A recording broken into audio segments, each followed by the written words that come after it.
What is up, everybody? This is Living in Tension with your host, Libby, and this is the first official episode, so I'm super excited about this, or at least I'm categorizing this as the first episode. The other one I feel like is really just a preview or an intro episode, which is why it was titled that, but I digress.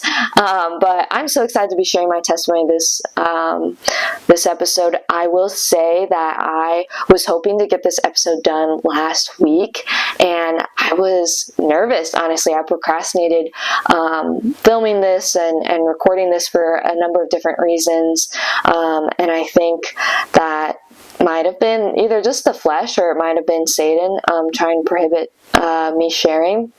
But either way, I'm glad that the Lord worked through me and through those struggles, and for me to sit down and finally do it.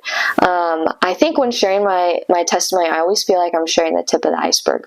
Like, I always feel like there could be more that I share, because the Lord hasn't finished working in me. He is still sanctifying me and bringing me closer to Him. And so I'm so excited years from now to look back on this and to listen and be like, oh my gosh, I remember who I was back then, and just to see how much the Lord has brought me closer to Him. And so I'm super excited. For me, I grew up in the Christian church. I grew up in Christian culture. We went to church every Sunday. We went to youth group growing up. So I am very much a part of the Christian culture. That's something that I'm used to. It definitely has never been a foreign concept to me. I was just blessed to be in a Christian household, but I really wasn't serious or intentional about my faith until I was about 12 years old.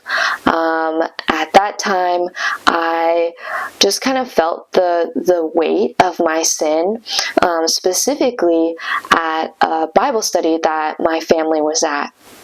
I'm pretty sure the Bible study was more about stewarding and being financially wise. So I forget why this example was used. But I remember watching it because it was like a DVD, if you guys know what those are, Lordy. But a DVD that we were watching, and the guy on the TV was like, there are some children who are under their parents' protection, kind of like when you're under an umbrella and it's raining. And they're protected from the sleet and the snow and the hail and the rain and things like that. But sometimes they stray under the umbrella, maybe too soon, and they get damaged or hurt by all of that weather. And sometimes they'll come back under the umbrella, or sometimes they'll just flee out into the storm. And for me, that just really hit me because I felt like he was directly talking at me. Because I knew that I was rebelling in my heart against my parents. Now, if you asked, I feel like maybe some people would know, but if you asked anyone in my church or just my friends around, I don't think, although maybe I could be wrong, but I don't think anyone would say, oh yeah, Libby, she's super rebellious, and she's disrespectful to her parents. It was very much a heart issue for me. And so it looked like I was the perfect Christian child. In fact, I remember people saying, wow, you're so wise and you're so mature for your age. And I took that as being a success in terms of Christianity. But deep down inside, I was just really rebellious, just not only from my parents' instruction, but also just from authoritative instruction. I just wanted to do life. I wanted control. I wanted to do life my way in my own time. I thought, as a very old 12-year-old, I say that with sarcasm, but I thought I had everything figured out for my life, even though I couldn't drive. But yeah, and so I just really thought very highly of myself. And after hearing what that man said and just how unwise I had been to be straying from under my parents' protection, I think he mentioned also something about how your parents' protection is something that the Lord has willed, or something that he's put in your life intentionally, and that really struck me as well. That night I just felt absolutely sick from my sin. And also, on a funny note, to me it was funny, maybe not in the moment, but to me now it's funny. I was also physically sick with a stomach bug. My whole family, I don't know what we ate at that Bible study. No offense to whoever was there, but someone made something and it did not sit well with us, and so most of us were sick with food poisoning. And so I won't go into details for y'all, but it was not a fun time. And I remember I think I was actually literally clutching my stomach and on my side on my bed, and I was crying, and my mom was trying to comfort me. While I think herself, she was sick as well, or maybe she wasn't. I don't know. She might not be in the food that we ate. But she was just trying to comfort me. I think she said something along the lines like, "Libby, are you okay?" Or just checking in. And I said, "Mom, I think I think God is punishing me." And she kind of looked at me and she said, like, "Well, the Lord doesn't quite, what do you mean by punish? Like, what do you mean?" And she kind of asked for more information. And I said, "I think he's punishing me for my sin." And she said, "Libby, the Lord doesn't really quite punish people for their sin like that, because Jesus died on the cross." And it was something along the lines, I don't want to misquote what my mom said, but she said something along the lines of that, basically. She can correct me later. And I was just like, well, I just feel this huge weight, and my mom just kind of led me. She reshared the gospel with me, even though I've heard it so many times in Sunday school, so many times at church, so many times by my mom and by my grandparents as well, who I am close with. But that night, the Spirit really let it hit me. And so that night, I became a believer, and I just confessed my sins. It was February 15th, 2011 at 11:59 p.m. I have it written down in my notes. I think when I was 12, I think I had maybe an iPod Touch. And so I wrote it down in my iPod Touch notes, and thankful for the iCloud because I still have it. And I've been a Christian ever since. And so I've been a Christian for about 12 years now, which is pretty crazy. And the Lord has grown me so much. And so that was kind of the point of conversion for me. I think, just as this is kind of a side note, I think a lot of people think their testimonies, or they used to think that their testimonies were that point of conversion. But I think testimonies can be a lot longer than that, because a testimony really is what God has done or is doing in your life. And we all know that can be numerous amounts of things that we see. And so to continue on with my testimony, after that, the next day, it was pretty crazy. It was a Tuesday, that February 15th, I'm pretty sure. And that Wednesday we had youth group.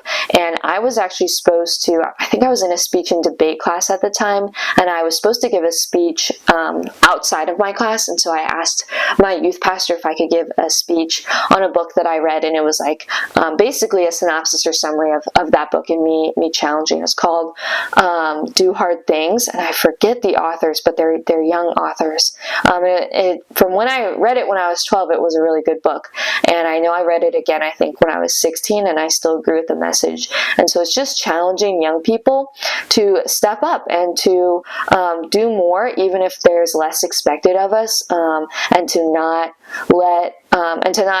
I guess, ourselves neglect us because of our age and be like, oh, I can't do that because I'm so young. But to challenge ourselves within the body of Christ.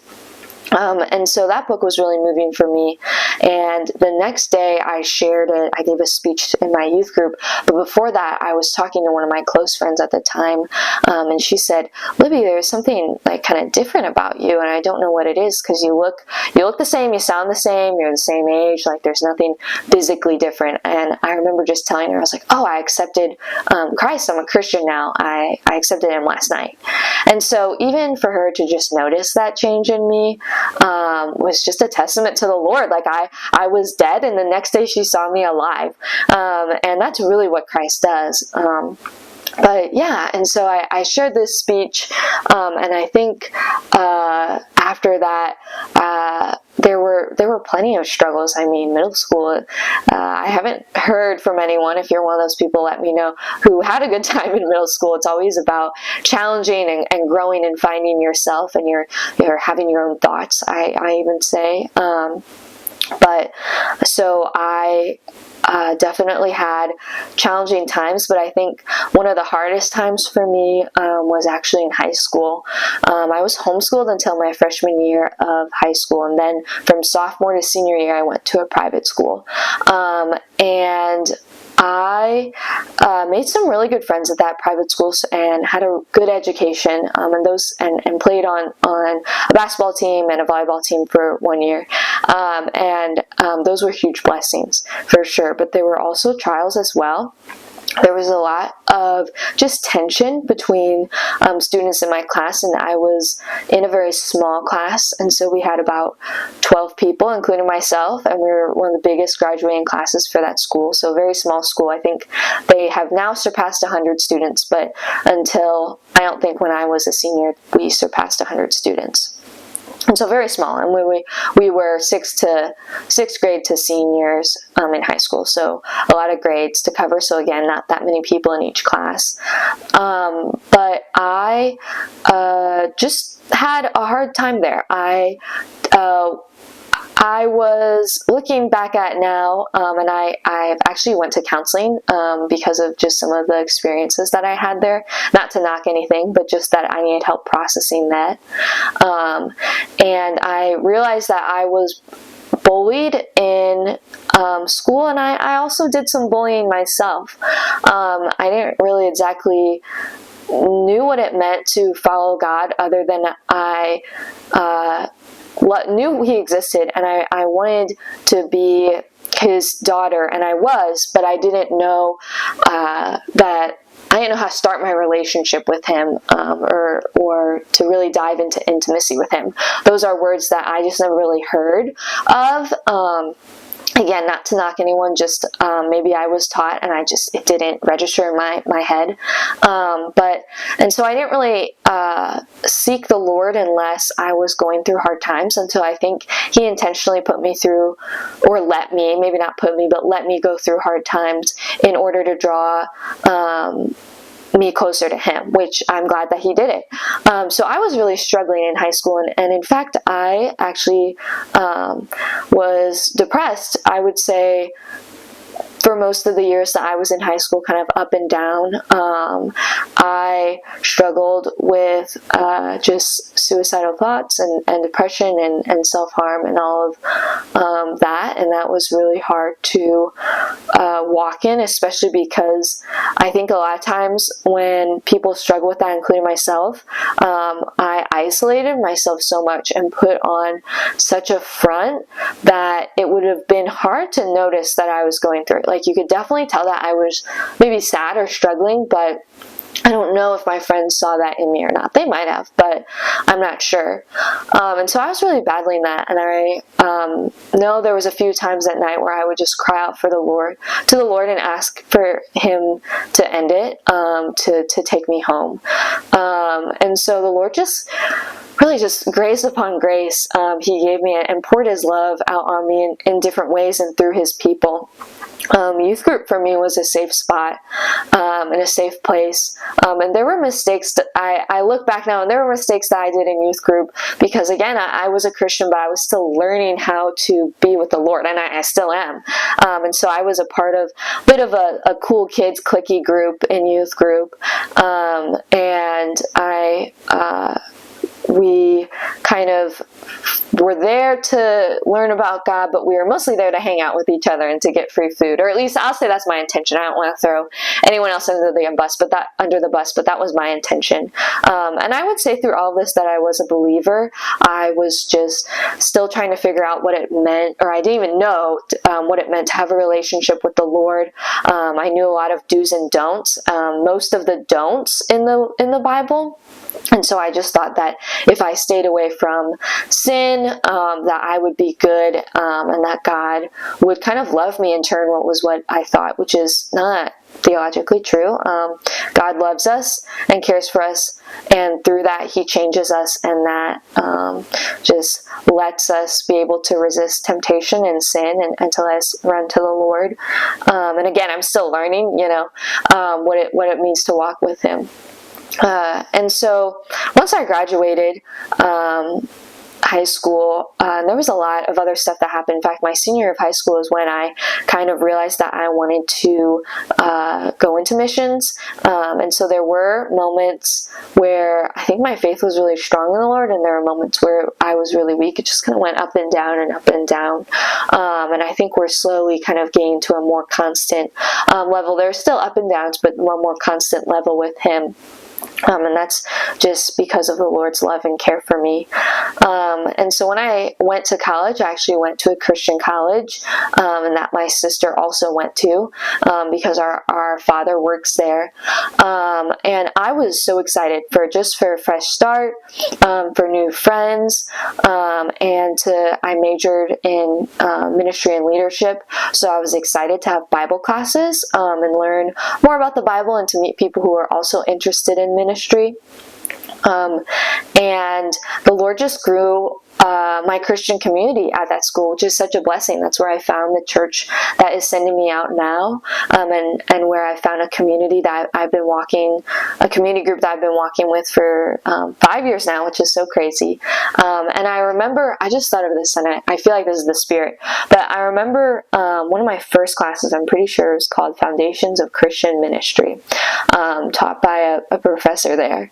And I walked in the room, I think I was a couple minutes early, of course, a classic freshman, or maybe not classic freshman, but for me, it was a classic freshman move, to come a couple minutes early. I sat down, at this one table, and there was a girl, I think she either sat next to me or I think she didn't. She sat in the, row or, seat, in front of me, or diagonal from me, but it was pretty close. And, we exchanged, pleasantries and how are you and names.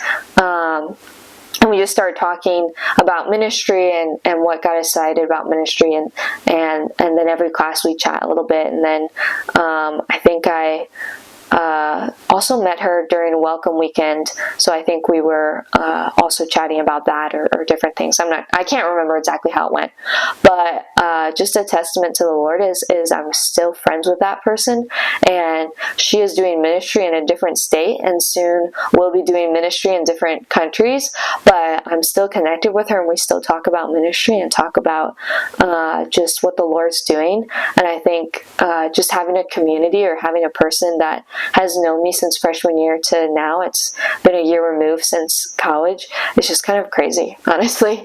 We've known each other for 5 years basically as well, and have been walking through life together. And whether you've been through college or not, for me, and I think for a lot of people, every year in college is like, I felt like I was a totally different person. And I think it's because, or I know it's because, the Lord just grew me every year. And so college was, like I said, where I found Christian community. It was where I found words like intimacy with the Lord, relationship with the Lord, accountability, to have people call me out or call me out in encouragement, or call me out of my sin. And I think that's just such an amazing thing to be in. And for me, it just grew my faith, and to be surrounded by Christians on my college campus, and to have access to chapel every Thursday, and to worship with them was just really, maybe not unique. Unique might be the wrong word, but really just a blessing to be in. My junior / like kind of senior year, I was able to find a close group of girls, and for most of my life, except for a few, I've been closer just with the guys in my life, where I had more of a friend group. That might have been more split of genders, but this was kind of the first group I had, other than maybe like elementary school, where I had a group of girls who were specifically all pursuing the Lord. And we still are, which is just so crazy. And now all of us are in different areas or in different states, soon to be in different countries again. And I think it's just really cool to see how the Lord has worked in all of our lives. I know I'm kind of going on a tangent here, but that's just something that's really neat and close to my heart, because that is, to have Christian community is such an amazing thing. And another thing in college that was hard, that I do want to touch on, is my sophomore year of college.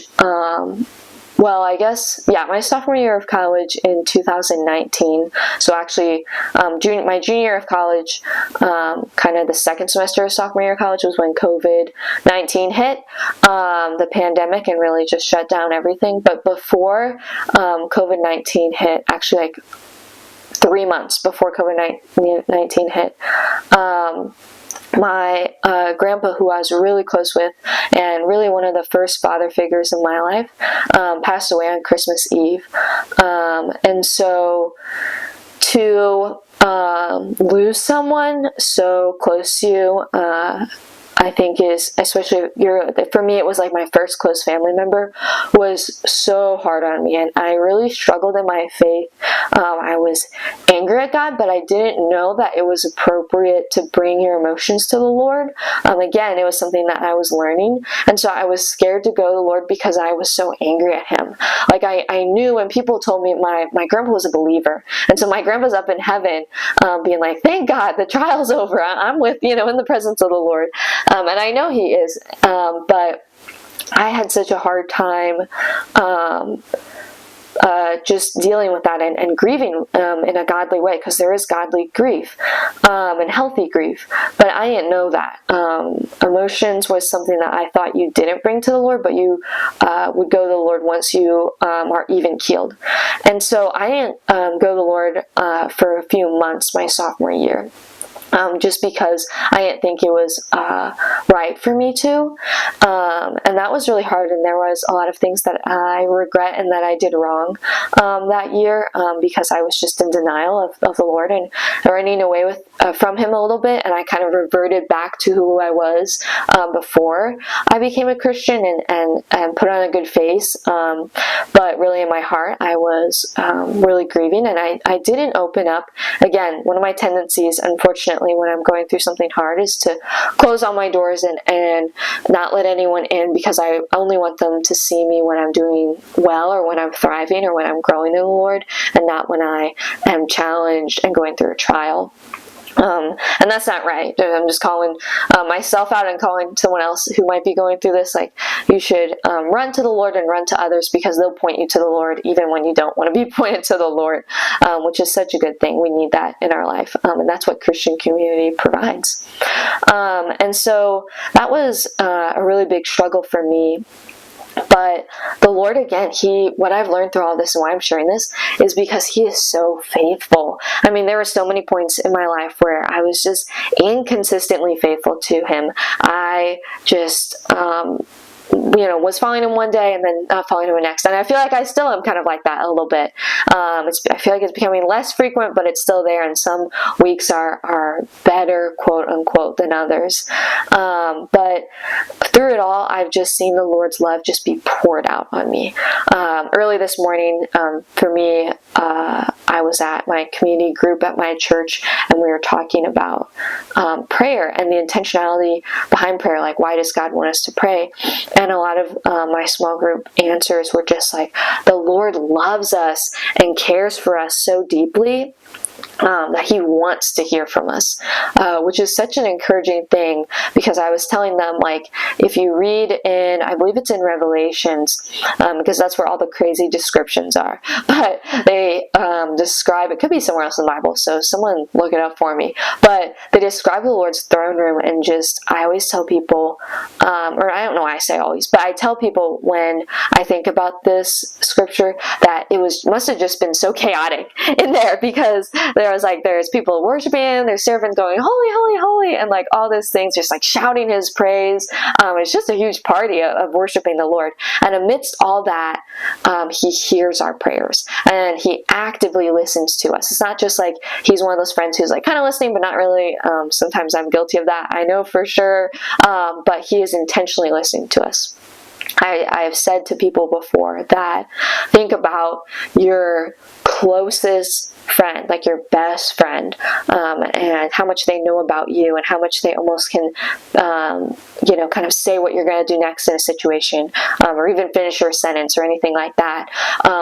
Whoever that is, or for people who are married, your spouse might be that person, but the Lord knows you exponentially or infinitely better than that, and that's wild, and he cares so much. I was telling the group that the Lord knows us fully, like we don't even know ourselves fully, and he knows us fully.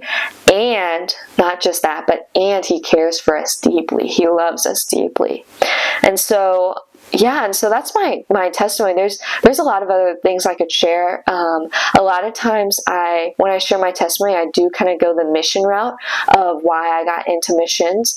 But I feel like the Lord, I don't know, maybe it's just me, but I feel like the Lord wanted me to leave that out and share a little bit of the stories I share a little less frequently, just to be a little bit more open with y'all. But I hope that encourages you. Because it encourages me just to recount how many times the Lord has been faithful through me. I've definitely been through trials that have not been easy, but through it all, it just calls me to worship our God because he is so actively working in my life, and I just praise him for that.